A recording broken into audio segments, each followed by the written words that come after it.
E pensem o seguinte, diferente da abordagem tradicional, onde a gente busca ter estimativas realmente precisas em relação a tempo, aqui na abordagem adaptativa eu estou muito mais preocupado em separar essas estimativas por grau de complexidade. Histórias mais longas, menos longas, mais curtas, mas nunca preocupado com a precisão. Vai durar 3 dias, 4 dias. Não é isso. A abordagem ágil ela não está preocupada em ter a estimativa precisa em termos de dias, de horas. Isso não acontece. Aqui são estimativas realmente que a gente vai fazer o agrupamento por afinidades. Então, o primeiro tipo é esse, é o T-short size, que é uma estimativa por afinidade, onde eu vou separar as minhas funcionalidades por tamanho, que é mais ou menos isso aqui, ó. Onde eu tenho estimativas do tipo XS, S, M, L, XL, XL, ou seja, muito pequena, pequena, média, alta, muito alta e muito, muito alta, tá? Então, para cada funcionalidade, eu vou distribuir nessa classificação. Então, vejam, eu tenho um projeto aí de serviços de filme online. Então, esse é um projeto que tem 6 funcionalidades. Classificar os filmes por ano, avaliar filme, navegar pelos filmes, revisar os filmes, aluguel de filmes e venda de filmes. Então, eu fiz a minha estimativa utilizando o T-short size e eu cheguei à conclusão que eu tenho uma funcionalidade que é extremamente simples, que está classificada como XS. Eu tenho uma outra funcionalidade que é simples, que é avaliar o filme, que foi classificada como S. Eu tenho 2 funcionalidades já um pouco mais robustas, que foi classificada como M, que é média, né? Então, navegar pelo filme e revisar filmes. Depois eu tenho 2 funcionalidades um pouco mais complexas, que é alugar o filme e vender os filmes. Esse é o primeiro passo, de forma muito macro, olhando a funcionalidade. Aí o que é que eu vou precisar fazer agora? Para cada uma dessas funcionalidades, eu vou decompor essas funcionalidades em histórias de usuário. Então eu cheguei à conclusão que classificar o filme são 2 histórias de usuário apenas, avaliar o filme são 5 e assim consequentemente. Então agora eu tenho não só a distribuição no tamanho da camiseta das funcionalidades, mas também pelas histórias de usuário. E qual é o meu terceiro passo? É analisar individualmente a história do usuário. Apesar da funcionalidade ter sido classificada como M, pode ser que dentro desta funcionalidade tenha uma história de usuário que tenha um grau de complexidade maior ou menor do que aquele que eu classifiquei para a funcionalidade como um todo. Então, no final das contas, a gente tem histórias de usuário de todas as funcionalidades classificadas por tamanho de camiseta, que a gente chega a este cenário aí. Então, a gente viu que, por exemplo, pegando o pacote roxo aí, que é a funcionalidade vender filmes, a funcionalidade estava classificada como XL, ou seja, é uma funcionalidade com um grau de complexidade alto. Quando a gente classificou as histórias de usuário, a gente viu que a história de usuário número 2 dessa funcionalidade não é tão complexa quanto a funcionalidade global. Então, ela foi reclassificada como uma história de usuário de complexidade M. Do mesmo jeito que os pacotes 14, 12 e 7 subiu um nível. Foi para a classificação XXL. Então, esse é o objetivo, é chegar à classificação a nível de histórias de usuário separados por grau de complexidade. Agora colocando um aspecto mais quantitativo. Vocês concordam que isso aqui é uma avaliação completamente qualitativa, né? XL, ML, isso pode variar do entendimento de uma pessoa para outra. Aí a gente vai entrar agora com um segundo tipo de estimativa, que é o quê? O Planning Poker, onde cada membro da equipe ágil recebe um baralho, normalmente usando as cartas numeradas com 1, 2, 3, 5, 8 e 13, né? E para cada história de usuário, a equipe vai se reunir e vai discutir numericamente qual o grau de complexidade que as pessoas entendem que aquela história de usuário tem. Ou seja, eu pego uma história de usuário, vou ler as características da história de usuário, vou ler quais são os seus critérios lá para atingir os critérios, a definição de pronto.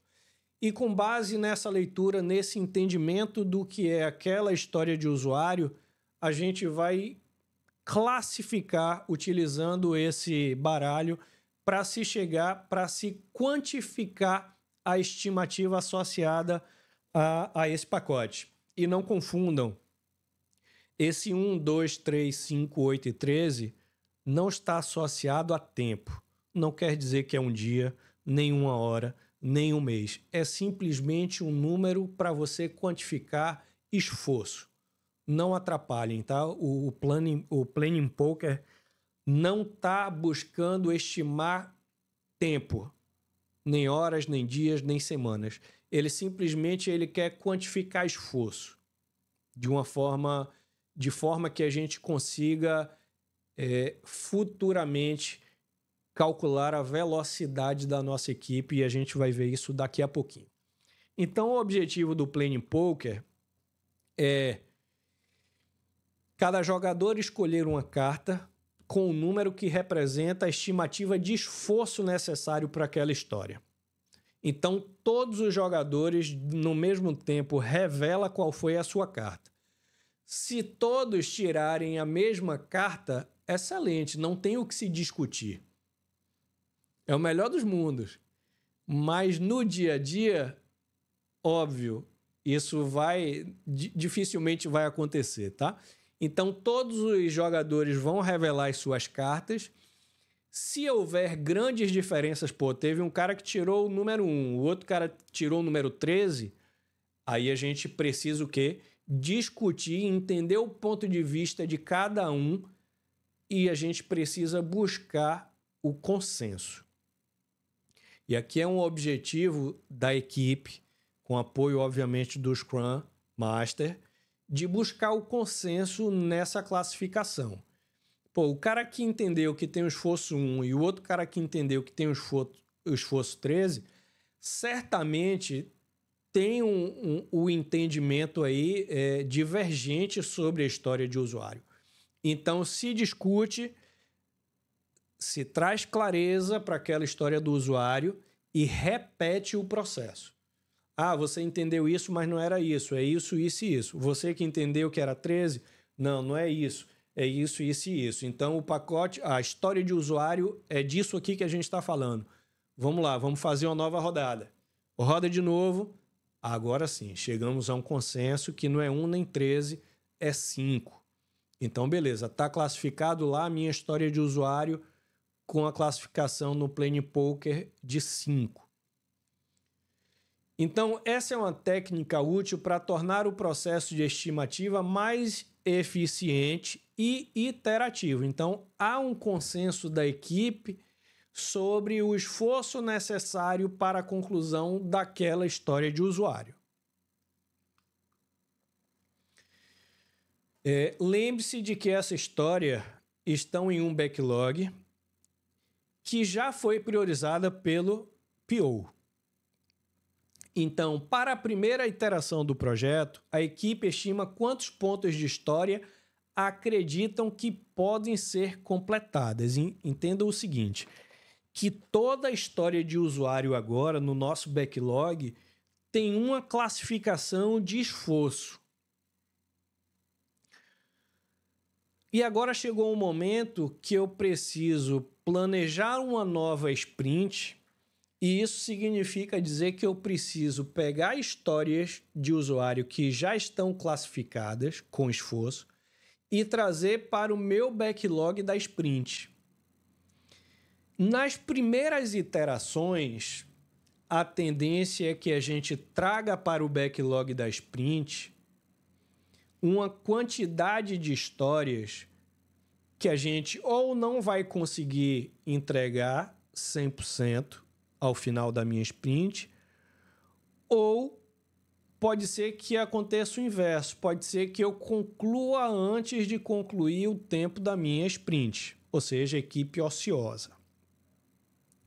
É natural que isso ocorra apenas nas primeiras iterações, porque a partir do momento que eu vou lá, a minha primeira iteração, puxo para o meu backlog da sprint 40, ou seja, histórias de usuário que somadas somam 40 pontos de esforço. Chego no final da minha primeira iteração, percebi que eu só consegui concluir 30 pontos de história. Na minha segunda iteração, eu já não vou mais selecionar 40 pontos de história. Eu já vou trazer o quê? 30 pontos de história. Vou para a minha iteração, entreguei 30 e ainda sobrou um dia da minha sprint. Vou para a minha terceira iteração. Vou puxar 32 pontos de história. Bateu na conta. Consegui fazer o meu incremento e não deixei a minha equipe ociosa. Vou para o meu quarto incremento.